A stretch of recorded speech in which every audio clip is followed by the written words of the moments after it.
girl. Good morning, everyone, and welcome to Simply Made Homestead. Well, guys, I am out in the garden first thing this morning, hand watering some of the seeds that I've sown. And I put out some squash. Down here in Central Florida, it's a good time of year to grow a little squash. And some peas. And I've sprinkled out some calendula seeds. I love mixing some flowers in the garden with the vegetable. It attracts pollinators, and it's just really, it is pretty. And a little chamomile. I've got one little sprout in there, so I'm hoping that they come to life. But everything else is looking really good. I'm going to give you a little swing through here in just a minute. We have got some changes going on around the homestead, y'all. I know the last video that we put out, Andrew put it out in about the hurricane, preparing for Hurricane Ian. And boy, oh boy, that was a humdinger and sure did some major damage down here in Florida, which I'm sure all of you've seen in the news. But we were very fortunate. It missed us. Worst thing that happened, I had one broken limb on my tomato on one of my tomato bushes, and because that storm had come here, there'd have been a whole lot different scenarios. Because even though we're inland, we got a lot of oak trees. Oak trees are shallow rooted, they grow out. A lot of oak trees get blown down. We would have a lot of trees down. Fortunately, there's none like really close to the house. This poor garden, it would have been gone, and we were extremely fortunate. And guys, y'all please pray for everyone down there in the Fort Myers area and surrounding area, because even inland, there's been so much damage. It's just so sad. Now, y'all, before we move on, I want to give you a little look-see at the garden. It's doing really good. The peanuts are just going nuts. You can still see the 3 rows because of the humps, but they are holding hands and have just covered the whole area in. Now they'll be ready to harvest next month in November, and we're going to harvest them, and then we're going to plant our onions and garlic there. Now right here I've just got a little row with some marigolds in the middle there, and it's kind of amending the soil, and I don't know exactly what I'm going to plant there yet, but we'll figure something out. The green beans are looking good. This down here at this one end, I don't know what happened. It just kind of looks pitiful. Probably going to pull them up pretty quick and throw something else down there. Now you can see our potatoes way down there at the end. There's just 2 little end sections. They're doing well. We just planted a real small crop of them. Now the okra, like at that end, it's not as big, but it all looks really healthy, and it's gorgeous. It's so pretty. And then back behind the okra, you can see our tomato bushes that are, they look fantastic. Absolutely fantastic. We got some basil growing down in front of it, and I added a little marigolds in between, just a few of them down the row, because tomatoes love basil and marigolds. They're really good to grow around your tomato. It helps fight certain pests and things like that, and they grow really well. So now, since it's going to be 87 degrees today, I think we're going to turn the water on. The garden hadn't been watered in about 2 or 3 days, so we're going to turn it on for a couple hours and just kind of prepare them for a really hot day today. Now, y'all, our breast chickens are still not laying. I go out there every morning, I look in the nesting box, and it's like waiting for your first time ever having chickens and waiting for that first egg. The anticipation is just crazy, but it should be any time now. Now, last night you can tell the babies have not been fed. Look at all those birds back there behind the pen back there. They are waiting for some food. But here's our breasts. We've got to get them some food and water out here today too. But here are the extras to our breast chickens. We have 3 of our breasts. They haven't started laying yet, but they are of age and they're ready to be butchered at a really good butchering age. And we ended up with 3 roosters. And one, I swear, one of our chickens, it was a hen, and now it's kind of looking, I don't know if it's both, because I've heard that's a thing. I don't know what's going on with one, so we're keeping an eye on one. I'll show it to you in just a minute. But we've got this big old rooster right here. He doesn't really meet the standards. His legs have some blue, and then a lot of it is really light or pink. So we just decided to pick him as a colt. And then we have 2 females in here. One has little black feathers mixed in her hair. So we're going to take her out. And then one has a cross beak, which is their front beak does not lay flat over the top of their beak. It crosses, and it makes them very hard for them to eat. We had one before, and we tried really, really hard, everything we could to bring it through, and it died. And I just don't, we want to try the meat. We got to get rid of the rooster, so we're going to cull her. We don't want to, extend her life and just make it a miserable one. So. And we're going to start feeding them, coating some of their food and soaking it in some milk every time we feed them every morning to really get them fattened up. And from what I understand, that's how they originated in France. That's what they would do like 2 weeks before they butcher is feed them a little grain soaked with milk. And so we're going to do that. It supposedly makes the flavor of the meat just absolutely excellent. So we'll let you know how that goes. But the 2 girls, they're back there in the back. They're being shy.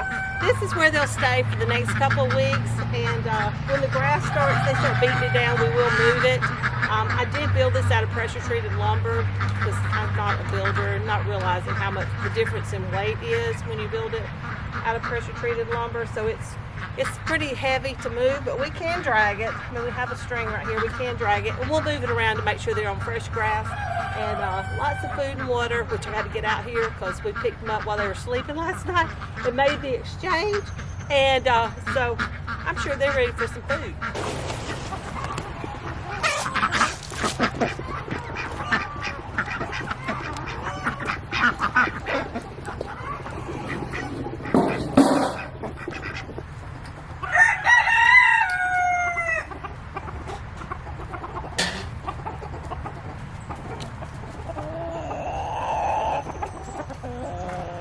See the one in the very back right there in the middle?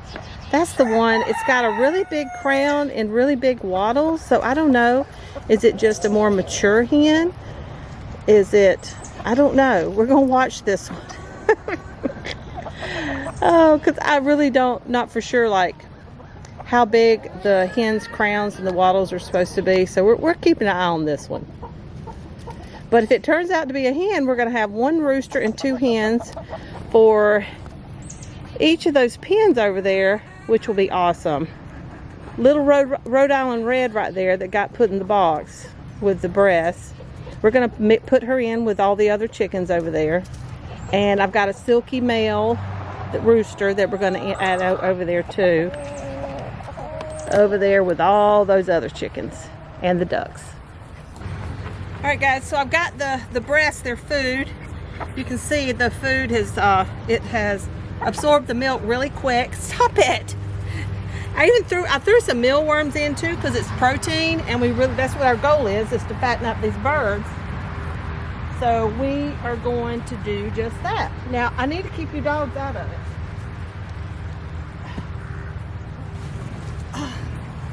Love our dog herd, but they're a pain in the butt sometimes too.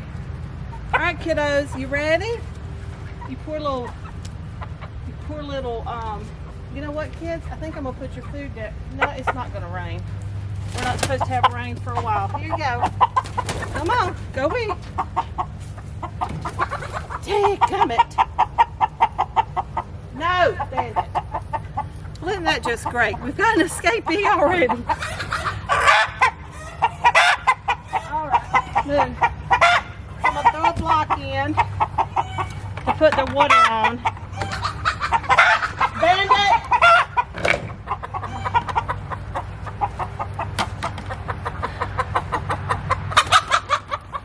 Son of a biscuit. No!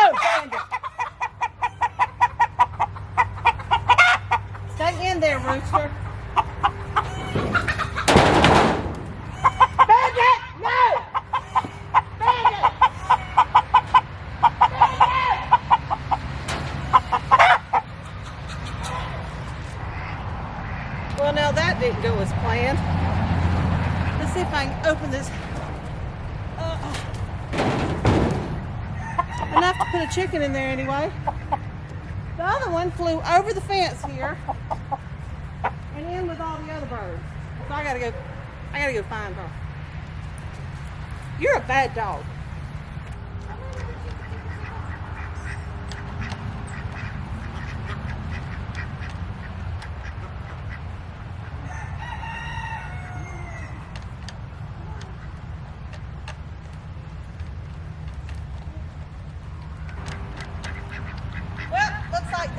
Stay over here until bedtime tonight.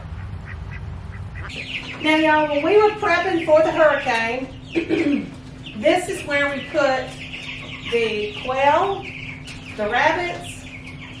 We had to, a couple of our silkies that are out there anyway, we had to move some things around so we can make room for other things. The Cornish cross are still out here.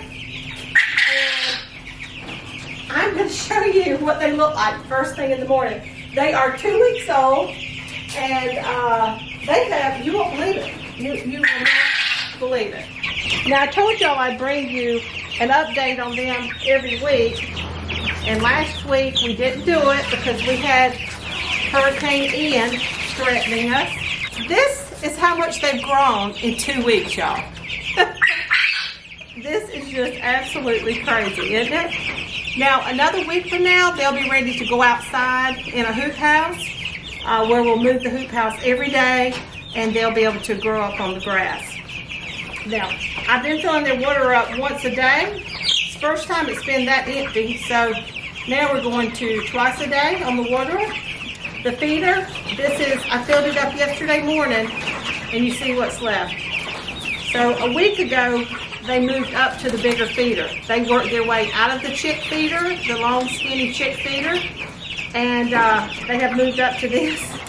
So by the time next week comes, they are really going to be ready to go outside and have a 5-gallon bucket of feed because they are going through it quick.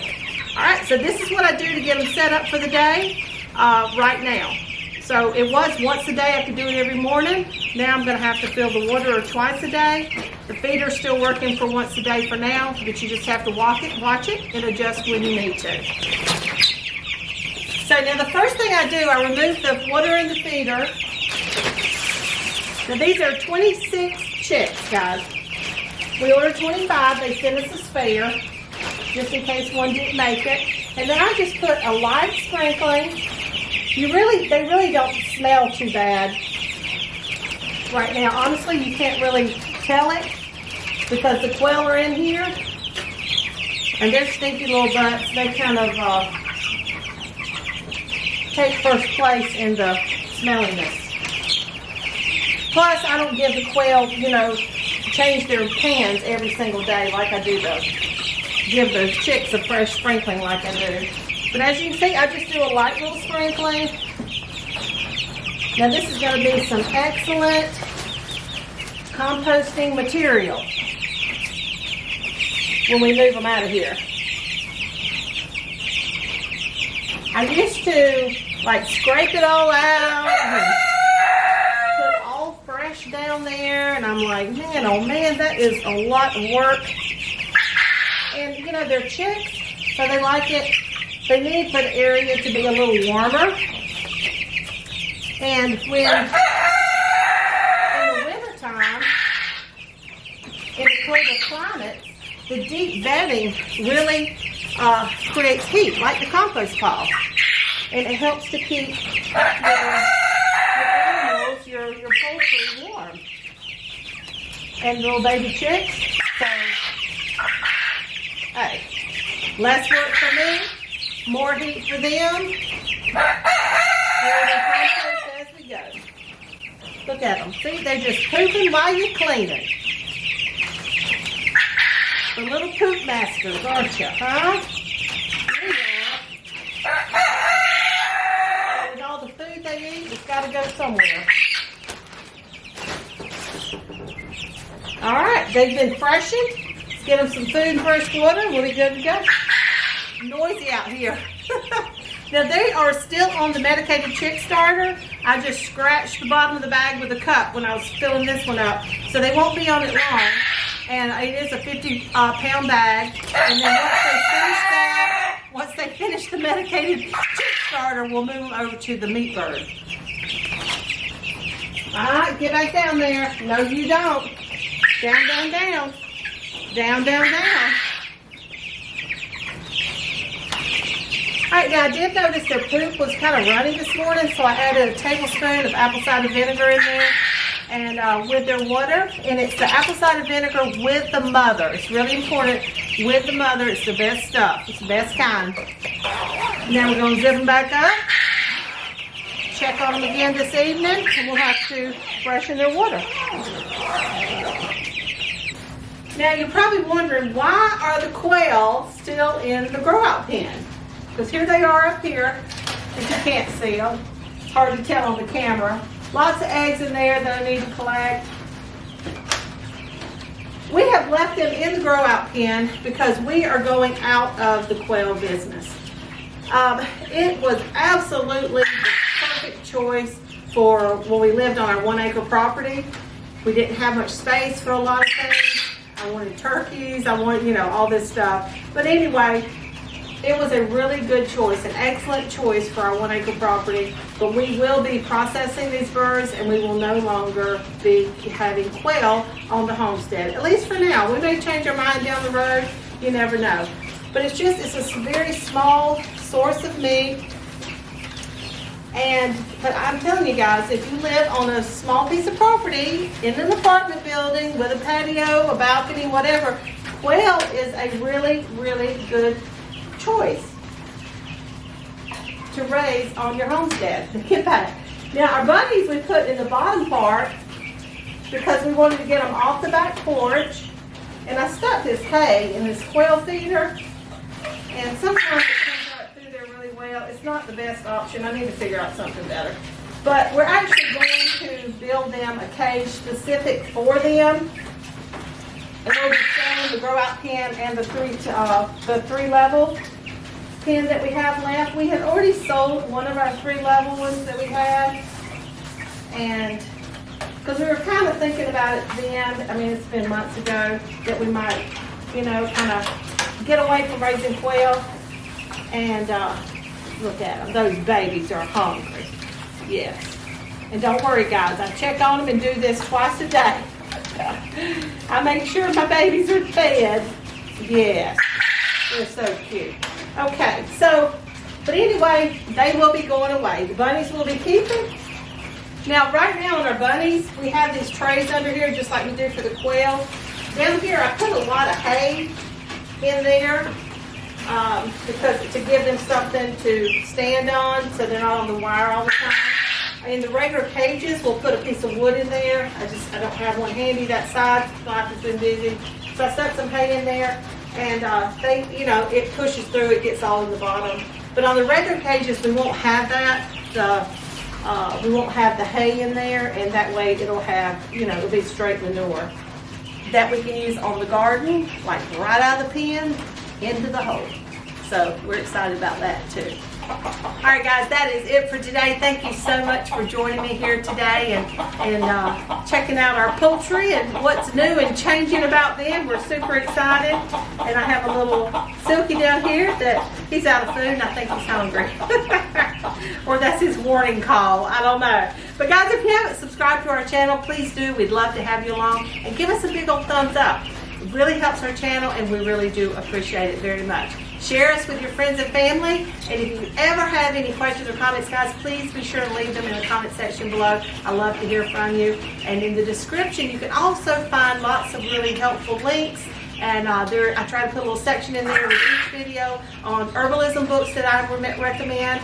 And because I really believe we need to get out there and start foraging and see what we got, guys. See what we got. We got a big old bolete. I don't know how you pronounce it. B-O-L-E-T-E. I pronounce it bolete. Mushrooms. They grow under oak trees, which we have a plentiful of. And for a few days there, we were picking boletes all over the yard every day, going out getting about a little basket full, sticking them in the dehydrator, and it was wonderful. Hurricane came through suddenly, which we didn't actually get the hurricane, but everything stopped. So I don't know if there was something to do with the system, what was going on. Don't know. I'm hoping they'll come back. So they are there, guys. Goldenrod, I know, I have seasonal allergies too, but it can work to benefit your allergies. So, because you want to know what you're picking, right? Doesn't matter what it is, mushrooms, other plants, or whatever. Just make sure you know what you're picking and how to use it. So guys, get out in the yard. Let's get going. Let's get growing some food. Let's start finding some food and take care of ourselves, our farm, our home, our families. Until next time, take care and God bless.